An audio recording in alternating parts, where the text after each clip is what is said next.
Bonjour à tous.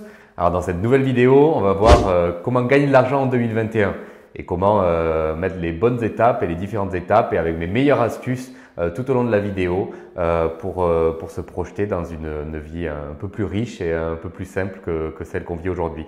Donc aujourd'hui, non, on va pas voir comment gagner au loto, on va pas voir comment travailler plus pour gagner plus, ni même comment cumuler 3 boulots pour avoir plus d'argent.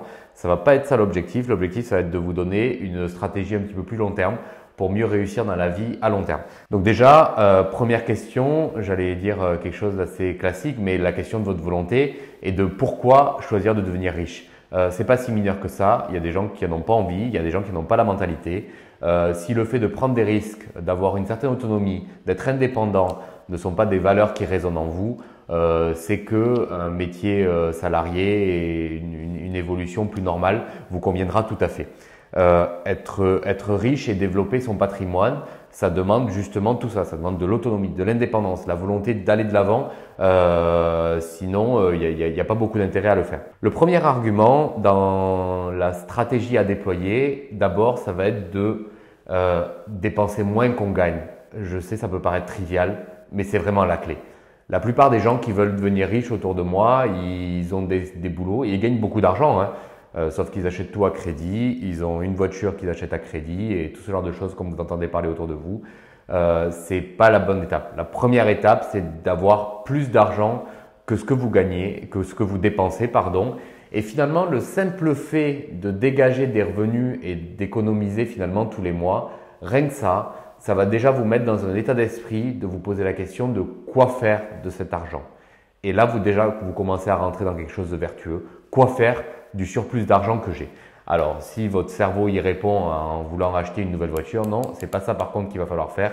Maintenant, il va falloir rentrer à l'étape numéro 2 et explorer qu'est-ce que vous pouvez faire avec cet argent pour en récupérer plus d'argent.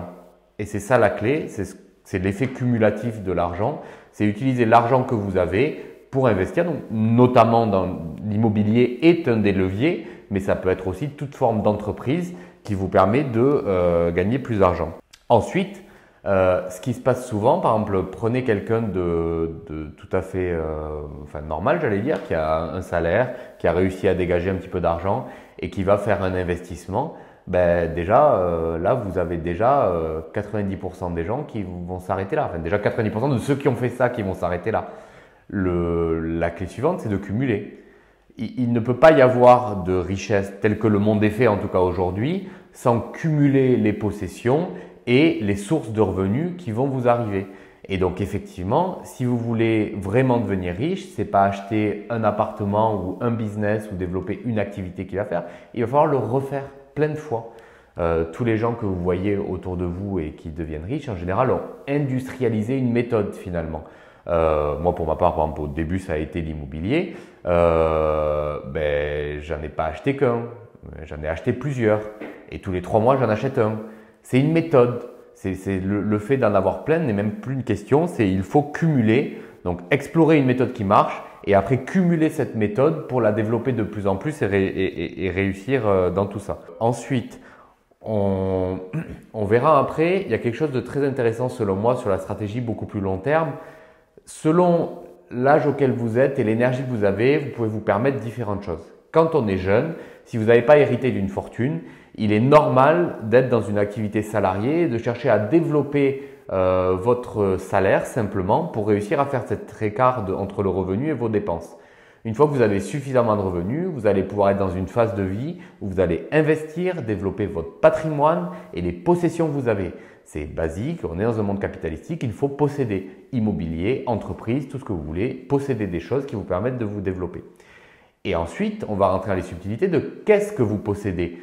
Au début, moi par exemple, j'ai commencé par la colocation. C'est pas les revenus les plus passifs du monde. Il faut les gérer, il faut faire des projets, il faut se lancer dans des choses. Je vous garantis qu'à 50 ans, j'aurai plus de colocation parce que ça sera trop chronophage et j'aurai plus l'énergie de faire ça.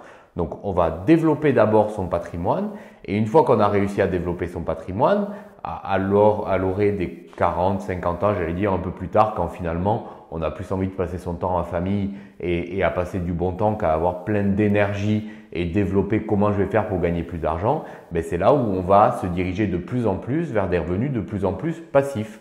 Donc voilà un petit peu pour les conseils qu'on peut vous donner ici. Donc si je résume, gagnez plus que ce que vous dépensez dans les deux sens, soit vous dépensez moins, soit vous êtes obligé de vous secouer un petit peu pour gagner plus d'argent. Même si c'est par des revenus salariats, c'est très bien. Il faut faire ça au début pour développer sa richesse. Ensuite, avoir une stratégie, le vouloir et commencer à investir dans des choses qui vont vous rapporter. Et c'est l'écart de revenus justement qui va vous permettre d'avoir l'horizon d'investir.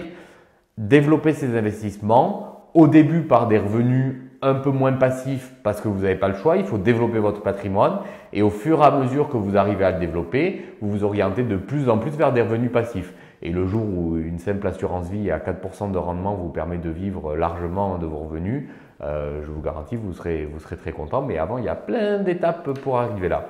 Et à la fin, quand vous savez qu'il y a des âges où on a moins l'énergie de ça, et je vous le souhaite clairement, je vous souhaite qu'il y ait un âge où vous n'avez pas envie, en vous levant le matin, que la première chose dans votre vie, c'est gagner de l'argent. À ce moment-là, vous aurez des revenus de plus en plus passifs et des investissements de plus en plus intelligents pour vivre tranquillement de tous ces revenus. Voilà surtout les conseils que je peux vous donner. Évidemment, l'immobilier est un des piliers et nous, on est notamment spécialisé là-dedans. Donc, si vous avez des projets d'investissement dans l'immobilier, vous pouvez faire appel à nous. Les différents conseillers de l'agence ou moi-même, on répond à toutes les sollicitations pour apporter nos meilleurs conseils. Donc voilà, merci de m'avoir écouté jusqu'ici et à très bientôt pour une nouvelle vidéo.